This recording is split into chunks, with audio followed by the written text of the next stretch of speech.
सुजाता अपने बेटे रमाकांत और पति मदन लाल के साथ रामपुर नाम के शहर में रहती थी। सुजाता के पति एक कंपनी में जॉब करते थे और सुजाता अपना घर संभालती, अपने बेटे का ख्याल रखती। अब रमाकांत बड़ा हो रहा था। जैसे जैसे रमाकांत बड़ा हो रहा था, वैसे वैसे उनका घर का बजट पूरी तरह से हिल चुका था। मदन लाल मेहनत तो कर रहा था, लेकिन उनकी जरूरतें बढ़ती ही जा रही थी। एक दिन की बात है, रमाकांत मदन लाल से, पिताजी, इस साल मैं 12वीं में हूँ और कुछ ही दिनों में स्कूल शुरू होने वाली है, इसलिए सर ने 2 दिन में ही फीस भरने के लिए कहा है। हाँ बेटे, जरूर, मैं 2-3 दिन में ही तेरे सर से मिलने आता हूँ। ठीक है पिताजी, लेकिन अगर फीस भरने में देर हो गई तो सर मुझे एडमिशन नहीं देंगे, न ही उनके ट्यूशन में मुझे लेंगे। बेटा, तुम पढ़ाई में बहुत तेज हो, अगर फीस में थोड़ी देर भी हो जाए तो तुम्हारे सर तुम्हें मना नहीं करेंगे।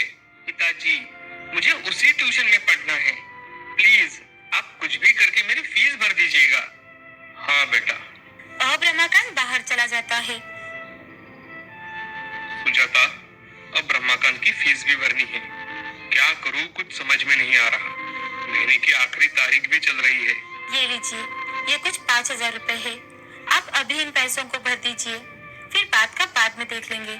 लेकिन सुजाता, तुम्हारे पास ये पैसे कहाँ से? आपके ही तो दिए हुए पैसों से बचा कर रखे थे मैंने, ताकि इमरजेंसी हो तो काम आ सके। मदन लाल सुजाता से पैसे लेकर रमाकांत की फीस भर देते हैं और सुजाता सोच में पड़ जाती है कि अब तो रमाकांत सिर्फ 12वीं कक्षा में है, आगे तो उसे और भी ज्यादा पैसे लगेंगे। आखिर उसके अच्छे करियर का जो सवाल है, तो वो मन ही मन अब मुझे भी इनके साथ कुछ काम कर लेना चाहिए, ताकि रमाकांत की हर जरूरत पूरी हो सके। लेकिन अब मैं कौन सा काम कर सकती हूँ, क्या करूँ? सुजाता सोचते सोचते अपनी बहन सीमा को कॉल करती है, जो कि मुंबई में रहती थी।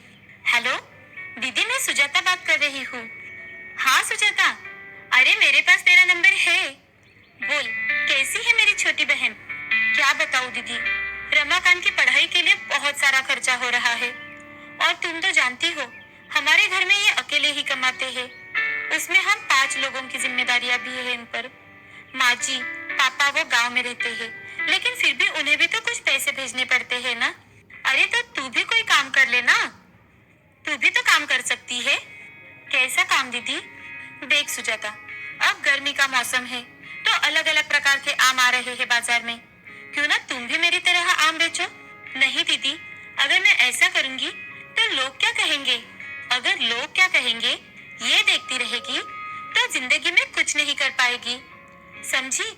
मदन लाल जी को बताओ, समझाओ और कोई काम शुरू करो, मैं तुम्हारी इसमें जरूर मदद कर दिया करूंगी।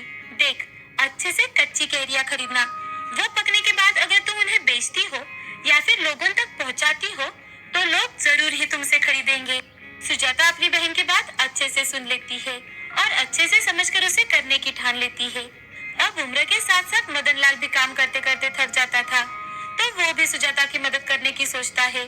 वो मन ही मन, हे भगवान, इतनी मेहनत करने के बाद फिर भी मैं इतना ही कमा पाता हूँ।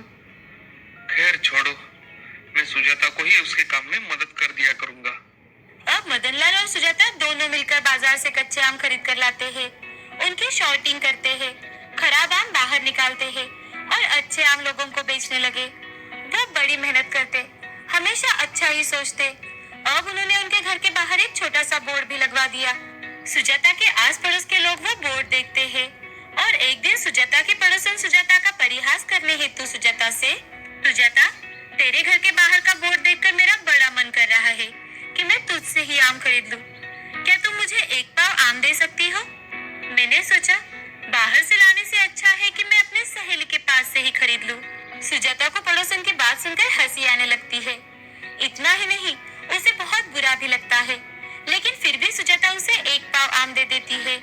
सुजाता बड़ी मेहनत करती थी, उसमें बहुत ज्यादा हिम्मत थी, लेकिन कभी कभी उसे लगता कि वो लॉस में तो नहीं जाएगी। अब 2-3 दिन यूं ही गुजर जाते हैं, लेकिन उसके पड़ोसन के कारण उसे तरक्की करने का मौका मिल जाता है। सुजाता के पड़ोसन ने खरीदा 1 पाव आम इतना मीठा निकलता है कि वो पड़ोसन आसपास के लोगों को बताती है। तो एक दिन एक आदमी सुजाता के घर आकर, अरे नमस्ते सुजाता जी, मैंने आपकी पड़ोसन रमा जी है ना, उनके मुंह से आपके जरिए बेचे जाने वाले आम की बड़ी तारीफ सुनी है। क्या आप मुझे 5 किलो आम दे सकती है? इस आदमी की बात सुन सुजाता का तो जैसे दिन ही बन जाता है।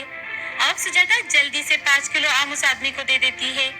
अब एक से दूसरे को, दूसरे से तीसरे को, ऐसे करते करते सुजाता पहले साल में ही 1 लाख से ज्यादा पैसा कमा लेती है। तो इस बात से मदनलाल और सुजाता बड़े ही खुश थे कि इस सीजन में उन्होंने अच्छी कमाई की। अब सुजाता अपनी बहन को कॉल करती है और उससे, दीदी आपने जैसे बताया था वैसे ही मैंने कच्चे आम खरीद कर उन्हें बेचा, तो मुझे बड़ा ही अच्छा रिस्पांस मिला दीदी। लेकिन अब क्या? अब क्या पगली, अब तो तू फेमस हो जाएगी अच्छे आम वाले के नाम से, और हर साल तुझसे ही लोग अच्छे अच्छे आम खरीदेंगे। लेकिन दीदी अब तो आम का सीजन पूरी तरह से खत्म हो गया है, तो मैं सोच रही थी कि क्यों ना मैं हर सीजन के हिसाब से फल खरीद कर उन्हें बेचूं। ये तो बहुत ही बढ़िया बात है। तू तो बड़ी होशियार हो गई है मेरी छोटी बहना। दीदी अगर आप मुझे सही रास्ता नहीं दिखाती तो काश मैं ये कभी नहीं कर पाती। हाँ हाँ बस कर अभी। माँ पिताजी ने जो भी मुझे सिखाया था मैंने वही तुझे सिखाया है। सुजाता अच्छे आम के कारण पूरे शहर में फेमस हो चुकी थी। अब वो जो भी फल बेचने लाती वो हर कोई खरीदना चाहता था। पैसा आने के बाद भी सुजाता ने कभी भी किसी बात का घमंड नहीं किया, ना ही कोई लालच किस्म की बात की, और इसी कारण आज उसे बड़े सम्मान के साथ बेस्ट महिला उद्योजिका का अवार्ड दिया गया। इस कहानी से हमें ये सीख मिलती है कि आज नहीं तो कल सफलता हमारे कदम जरूर चूमती है। जब तक मेहनत हमारे साथ है हम कभी हार नहीं सकते। मदनपुर नाम के गांव में सूरज नाम का एक आदमी अपने परिवार के साथ रहता था। सूरज को मदन नाम का एक बेटा था जो कि बहुत ही आलसी और निकम्मा इंसान था। वो हर रोज खेतों में जाता और आराम से सो जाता। अगर कोई उससे कुछ पूछे तो वो जवाब भी नहीं देता था। तो एक दिन सूरज अपनी पत्नी से, भूमि, हमारा बेटा दिन ब दिन बहुत ही आलसी और निकम्मा होता जा रहा है। पता नहीं कब सुधरेगा। हाँ जी, मुझे भी उसकी बड़ी चिंता लगी रहती है। अब एक दिन उनके घर में सूरज का बड़ा भाई रघुवीर आता है और सूरज से, सूरज, कैसे हो भाई? अच्छा हो भाई साहब, आप कैसे हो और कैसे आना किया?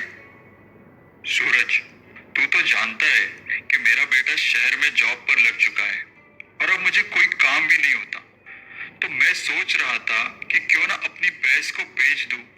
अगर तुम्हारी नजर में कोई ऐसा हो जो भैंस खरीदना चाहता हो तो मुझे बताना। जी जरूर भाई साहब।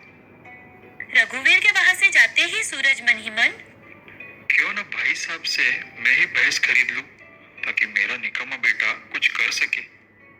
सूरज अपने मन की बात भूमि को बताता है और रघुवीर से उसकी भैंस को खरीद लेता है। सूरज के बार बार बोलने पर मदन भैंस का दूध निकालकर शाम के समय गांव में ही बेचने लगा। साथ ही मयूर नाम के एक इंसान की गांव के बाहर हाईवे पर चाय की दुकान थी जहां मदन सुबह दूध बेचकर आता था। लोग भी उसके भैंस के दूध की प्रशंसा करते। अब धीरे धीरे उसके पास पैसे आने लगे तो उसके मन में लालच आने लगा। एक दिन वो मन ही मन, क्यों ना मैं दूध में थोड़ा पानी डाल दूं ताकि मुझे और पैसे मिल सके। दूसरे ही दिन से मदन दूध में पानी डालने लगा। अब वो हाईवे पर 2-3 ढाबों पर दूध बेचने लगा।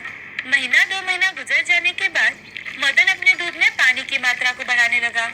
तो एक दिन गांव की एक औरत, मदन भैया आजकल आप कुछ दूध अच्छा नहीं देते, क्या बात है? कहीं आप दूध में पानी तो नहीं मिलाने लगे? अरे नहीं भाभी जी, ऐसी कोई बात नहीं है। किसी और की तो कोई कंप्लेंट नहीं आई। अब मदन ने कुछ और ज्यादा भैंस खरीद ली, लेकिन उसमें दूध कम, पानी ज्यादा होता था। दिन ब दिन उसका लालच इतना ज्यादा बढ़ गया कि उसने किसी की शिकायत ना आए इसीलिए दूध में मिलावट करना शुरू कर दिया ताकि दूध पर आने वाली मलाई अच्छी आए और लोग मदन जो भाव बोले वो दे सके। अब धीरे धीरे लोग बीमार पड़ने लगे और बीमारी का कारण डॉक्टर ने दूध बताया। तो सरपंच जी, मदन, मदन जी, कहिए सरपंच जी। मदन, आखिर तुम दूध में ऐसा क्या मिलाते हो कि गांव में सभी लोग बीमार पड़ रहे हैं? सरपंच जी, ये क्या बात कर रहे हैं आप? पानी से भी तो लोग बीमार पड़ सकते हैं। मेरे दूध में तो कोई मिलावट नहीं है। जैसे ही मदन ने मिलावट शब्द का इस्तेमाल किया कि तभी सरपंच जी मन ही मन, अरे ये मदन मिलावट का नाम ले रहा है।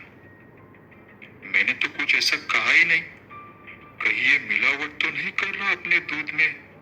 अब जैसे ही मदन गांव में घर घर जाकर दूध डालकर घर आता है, तो सरपंच जी वो सारा दूध इकट्ठा कर शहर में टेस्ट के लिए भेज देते हैं। 2-3 दिनों से सरपंच जी सिर्फ और सिर्फ उसी पर नजर रखे हुए थे, लेकिन मदन को ये बात पता ही नहीं थी। वो सुबह उठता, भैंस का दूध निकालता और उसमें मिलावट कर पानी मिला देता और गांव में घर घर जाकर बेच आता और आराम से अपने खेतों में सो जाता था।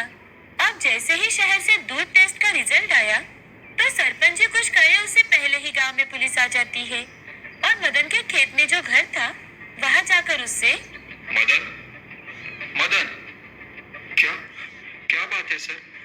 और आप मदन को क्यों आवाज लगा रहे हो? आपके बेटे ने दूध में की मिलावट के कारण एक की मौत होते होते वो बच गया। उसे हमारे साथ चलना ही होगा। पुलिस की बात सुनते ही मदन वहां से भागने की कोशिश करता है, लेकिन पुलिस वाले उसे पकड़ ही लेते हैं और गांव वाले उसकी अच्छे से पिटाई करते हैं। इस कहानी से हमें ये